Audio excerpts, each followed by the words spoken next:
அப்ப பிசாசு மூலமா வருகிற வார்த்தைகளை கேட்கறது பார்க்கறது எல்லாம் பாத்தீங்கன்னா என்னதான் வருமா? இப்ப வாசிங்க 6வது வசனம்.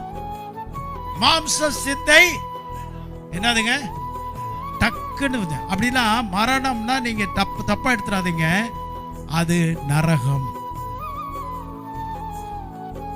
பைபிள்ல மரணம்னு எழுதப்பட்டது எல்லாமே நரகம். டெத்துங்கிற வார்த்தை, மரணம் அப்படிங்கிற வார்த்தை மனிதர்களுக்கு எழுதப்படவே இல்லை. யாருமே மரிக்கிறது இல்லை. மரணம்ங்கிற வார்த்தை பொதுவா பயன்படுத்தப்பட்டுக்கிட்டு இருக்கிறோம். மரணம்னு எங்கெல்லாம் பயன்படுத்தப்பட்டிருக்கிறோம், இந்த வார்த்தையெல்லாம் இதுக்கு பேர் என்னன்னா நித்திய அழிவு அல்லது நரகம் அப்படிங்கிற வார்த்தை தான்.